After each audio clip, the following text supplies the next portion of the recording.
And now we will move to consideration of amendment number 3, Hagedorn 1V1. For what purpose does the gentleman from Minnesota seek recognition? I have an amendment at the desk, Madam Chair. The clerk will report the amendment. Amendment to the amendment in the nature of a substitute to the committee print offered by Mr. Hagedorn. So, Madam Chair, I'm Without confused. objection, further reading of the amendment will be dispensed. I'm sorry, I got lost a little bit here. The gentleman is recognized for 5 minutes. I have two amendments at the desk. If the clerk could clarify, I think number 1 has to do with Congressional Budget Office. Is that correct? Or is this the one on the executive order? We may have numbered them. And We are considering 1V1. well, It's your my first understanding. amendment. Could you read? the CBO, amendment? sir. CBO. Okay, Yes. thank you. I had it right. Madam Chair, thank you for the opportunity. I have an amendment here. We want to talk about the step up in basis issue that the administration and the committee and others in Congress are pushing.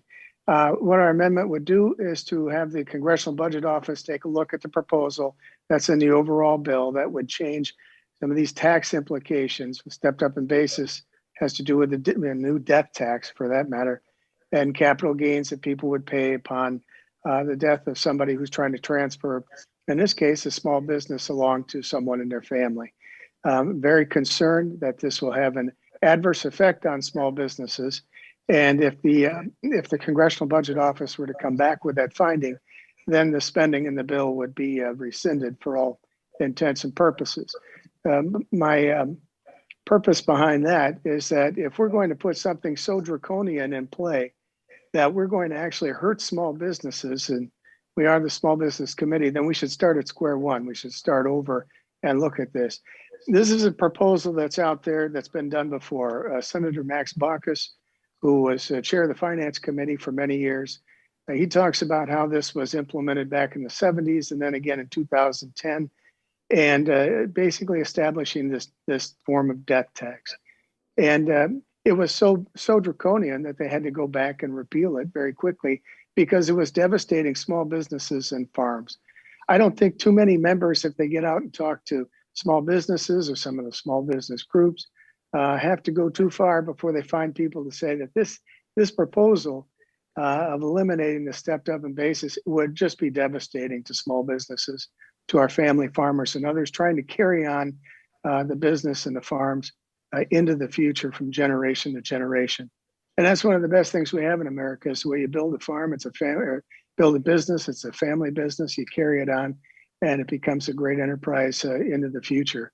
And I don't think we want to stop that. So I would just appeal to the committee to support my amendment and to make sure that we do all possible to look into this and to protect our small businesses. For that, I yield back. The gentleman yields back. Do other members wish to be recognized on the amendment? Madam Chair, I seek recognition. The gentle lady seek recognition in opposition to the amendment? Yes. The gentle lady is recognized for 5 minutes. I rise in strong opposition to this amendment. First of all, it asks the Congressional Budget Office to provide analysis of tax policy to Congress, but actually it's the Joint Committee on Taxation that's responsible for providing analysis of tax policy to Congress. So requesting the study from CBO is a pointless exercise. Additionally, any changes to step up in basis would be within the exclusive purview of the Ways and Means Committee. Any amendment to constrain or eliminate funding in our committee's jurisdiction based on what another committee may or may not do is a foolish concession of our committee's responsibilities to help small businesses.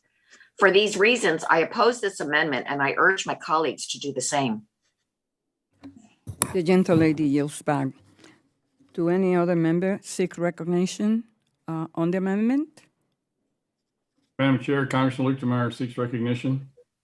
Move to strike last word. The gentleman is recognized for 5 minutes.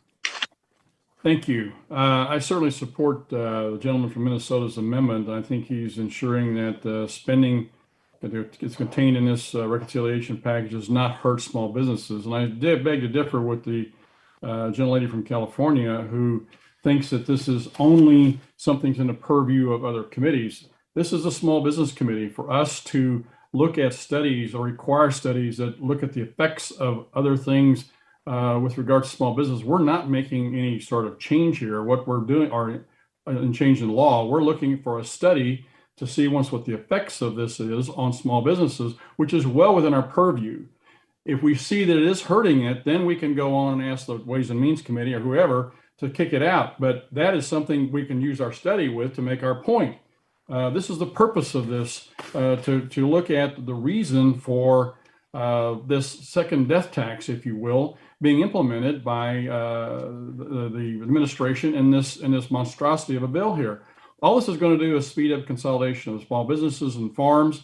I've had a farmer come up to me and say, look, Congressman, I bought my farm 40 years ago for $300 an acre. Now it's worth $6,000 an acre. If I die after this goes into effect, my family can't afford to keep the farm. I lose it. My family loses it. And the same thing with small businesses. I've had many small businesses and owners come up to me during this period here and beg not to allow this thing to happen. This is a disaster. And for CBO, which is the Congressional Budget Office, which looks at all of the information with regards to these bills, to do a study is quite appropriate, I think, especially when we requested as a small business committee. So I certainly support Mr. Hagedorn's amendment. I think it's very timely, very appropriate. And with that, I yield back. The gentleman yields back. Do other members wish to be recognized on the amendment? Well, I will recognize myself briefly. As the gentlelady from California has indicated, this amendment does not take the ideal course of action. And I, as well, will be happy to work with my colleagues to request a report from the Joint Committee on Taxation. With that, I ask my colleagues to oppose this amendment. The question is on the amendment by the gentleman from Minnesota. I ask all members attending virtually to please unmute yourself for the vote. All those in favor say aye. Aye. Aye. All those opposed say no. No. No. No. In the opinion of the chair, the noes have it. The amendment is not agreed to. Madam Chair, I ask for the yeas and nays. The gentleman has requested a recorded vote. A roll call vote is ordered pursuant to Committee Rule 13 and House Rule 11, Clause 2. Further proceedings on the amendment are postponed. Amendment consideration number 4, Mr. Hagedorn.